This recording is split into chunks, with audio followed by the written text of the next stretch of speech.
The Return of Sauron, The Drowning of Numenor, The War of the Last Alliance. There are so many iconic events that happened in the Second Age of Middle-earth, and really, these are events worth putting together. Hello and welcome to The Broken Sword. Today we are looking at the complete timeline of the Second Age of Middle-earth. Build me an army worthy of Mordor.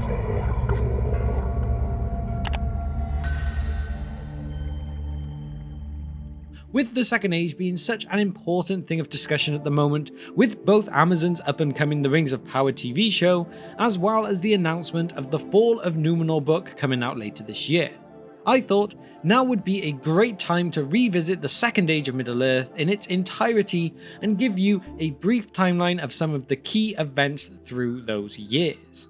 But I will emphasize here, I will only be talking about any of these points briefly, as this video is more focused on the entire timeline.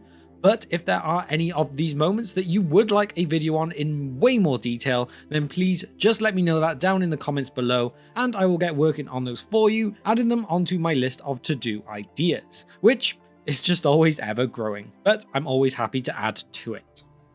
So, the age began after the forces of good first managed to overthrow the terror of Morgoth.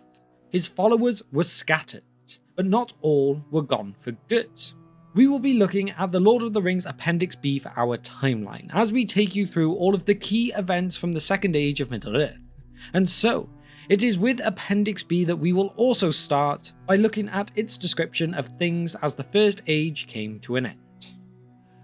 These were the dark years for men of Middle-earth, but the years of the glory of Numenor. Of events in Middle-earth, the records are few and brief, and their dates are often uncertain. In the beginning of this age, many of the High Elves still remained. Most of these dwelt in Lindon, west of the Ered Luin, but before the building of the Barad-dûr, many of the Sindar passed eastward, and some established realms in the forests far away, where their people were mostly Sylvan Elves. Thranduil, king in the north of the Greenwood the Great, was one of these. In Lindon, north of the Lune, dwelt Gil-galad, last heir of the kings of the Noldor in exile. He was acknowledged as High King of the Elves of the West. In Lindon, south of the Lune, dwelt for a time Celeborn, kinsman of Thingol. His wife was Galadriel, greatest of elven women. She was sister of Finrod Felagund, friend of men, once king of Nargothrond, who gave his life to save Beren, son of Barahir. Later, some of the Noldor went to Eregion, upon the west of the Misty Mountains, and here to the west gate of Moria. This they did because they learned that Mithril had been discovered in Moria. The Noldor were great craftsmen and less unfriendly to the dwarves than the Sindar, but the friendship that grew up between the people of Durin and the elven smiths of Eregion was the closest that there has ever been between the two races. Celebrimbor was the lord of Eregion, and the greatest of their craftsmen. He was descended from Feanor. So now we are set up with how Middle-earth is looking, let's get into our timeline, starting of course with the first year of the Second Age. Year 1. Foundation of the Grey Havens and of Lindon. The Grey Havens were built in the newly formed Gulf of Lune, where the Eldar sailed the straight road, but most of them were unwilling at first to forsake the lands they fought in, and preferred to linger there. This was the foundation of Lindon. Gil-galad was the last heir of the kings of the Noldor in exile, and acknowledged as High King of the Elves of the West, and so he was King of Lindon. Year 32. The Edain reached the land that will become known as Numenor after it was raised from the Great Sea by the Valar. Circa year 40. The dwarves from Nogrod and Belegost left their destroyed cities and homes in the Blue Mountains in Ered Luin to go to Khazad-dûm, and from this their numbers swell and their wealth and power increase. Then we have a break until year 442. Alros Tar Miniatur, son of Eärendil and twin brother of Elrond, dies in this year aged 500. He was the Lord of the Edain and the first king of Numenor. Year circa 500. Sauron returns from his self-isolation and hiding in the east and begins to stir again in Middle-earth, after believing the Valar would have now forgotten about Middle-earth and so would no longer be aware of his plans. Year 521. Birth in Numenor of Silmarien, daughter of Tar Elendil, the fourth king of Numenor.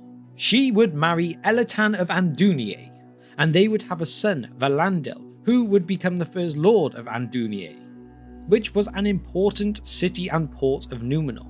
She would also pass down the Ring of Barahir to her son, the same ring that would eventually work its way through the ages to Aragorn, son of Arathorn. Year 600. The first ships of the Númenóreans leave their land, appearing off the coasts of Middle-earth, first establishing contact with them. Year 750. The realm of Eregion is founded by the Noldor. It is located near the edge of Moria, under the shadow of the Misty Mountains. This realm was the only lasting one of the Noldor, not including Lindon. Year circa 1000. Sauron, still hiding away despite the likes of Gil-galad sensing the growing darkness, is becoming alarmed by the growing power of the Númenóreans. Therefore, he chooses Mordor as the land to make into a stronghold and his base, and so here he begins the construction of Barad-dûr near to Mount Doom. Year 1075. Back to Numenor, and Tar-Ankhalime becomes the first ruling queen of Numenor. She would rule for over 205 years, making her the second longest ruler after the first king of Numenor, Alros. Year 1200. Sauron becomes determined to seduce the Eldar and so disguises himself as the fair and pure Annatar, the Lord of Gifts. However, Gil-galad completely refuses to treat with him as he can sense something is just not right with him, so will not trust him. But Sauron did have more joy with the Smiths of Eregion, and he wins them over. Also at this time, the Númenóreans started to make permanent havens in Middle-earth. Year circa 1500.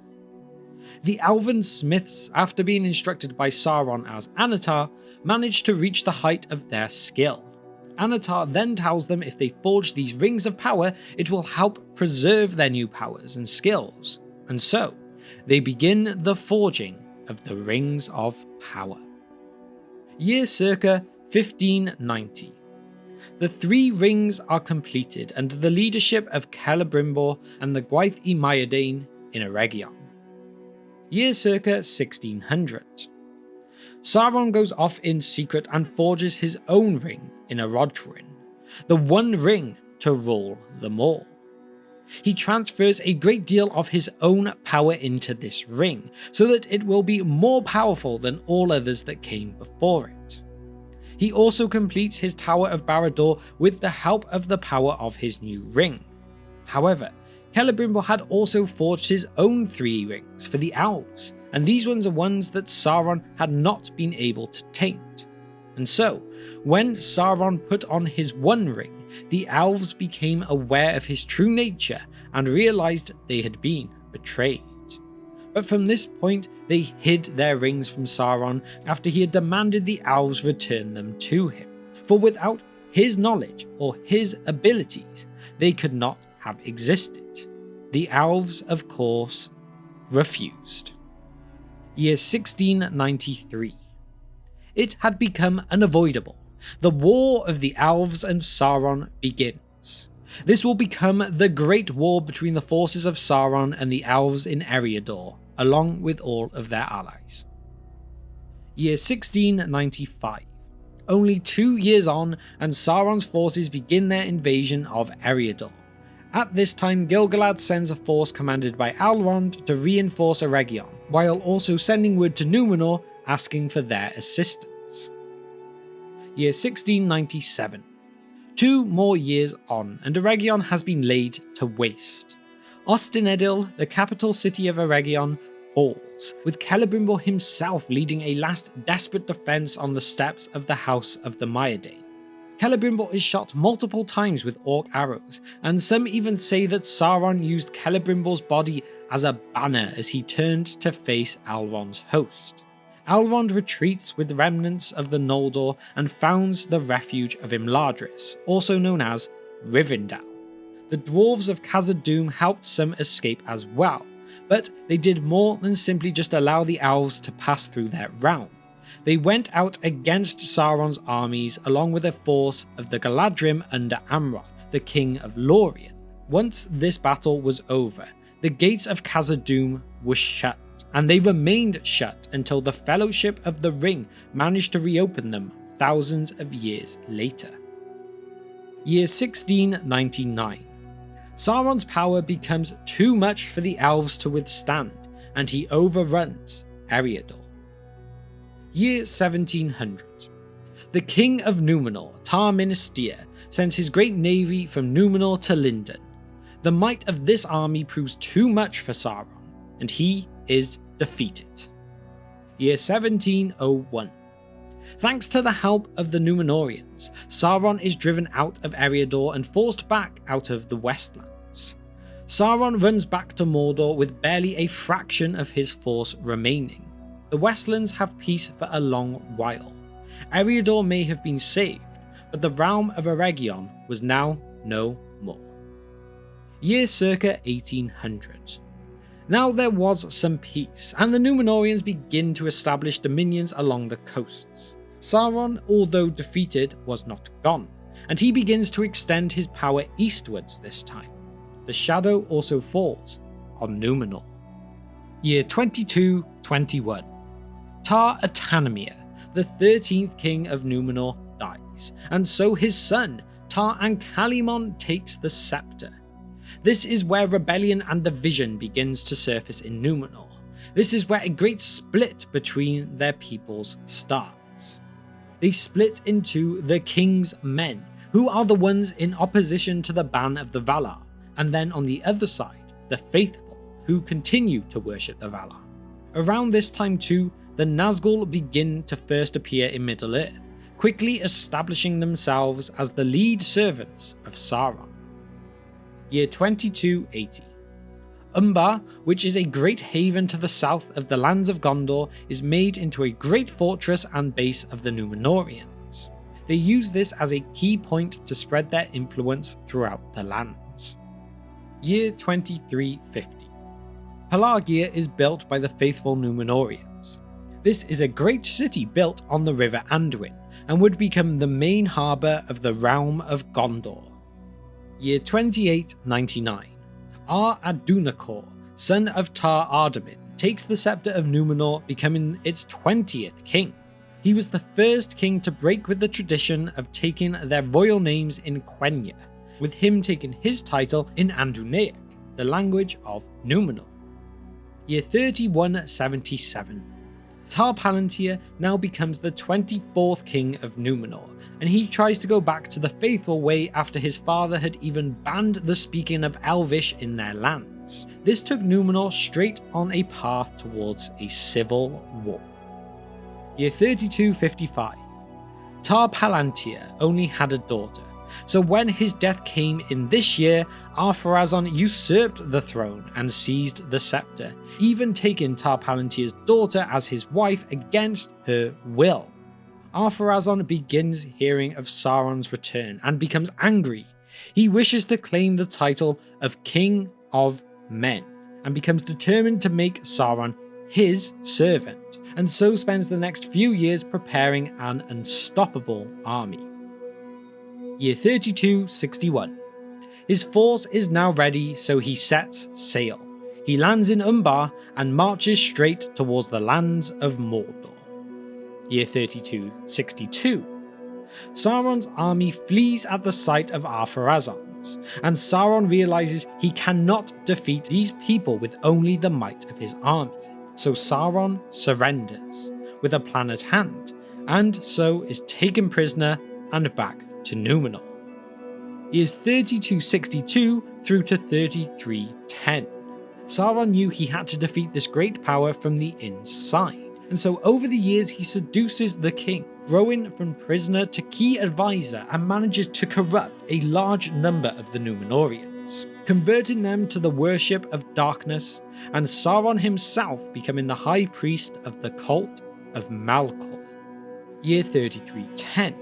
Pharazon begins to strengthen his military forces once more, this time for a purpose to invade the land of a man and to challenge the strength of the Valar. This armada of warships and military force was called the Great Armament. Year 3319. Pharazon finally has his armada ready and attempts to assail Valinor.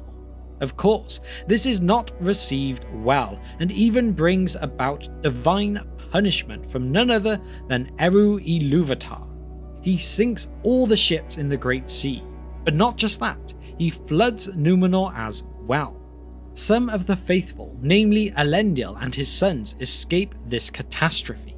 Sauron too was on Numenor at this point, but his spirit managed to survive, and despite being crippled, he manages to flee back to Middle-earth. Year 3320. Elendil founds the realms of Arnor and Gondor, ruling as their High King. Arnor has the city of Numenas, and Gondor has the cities of Minas Anor, founded by Elendil's son Anarion in Anorion, and Minas Ithil, founded by Isildur in Ithilien. At this time, Sauron also returns to Mordor. Year 3429.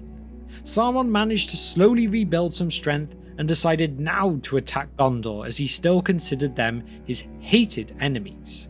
He manages to take Minas Ithil and burns the White Tree.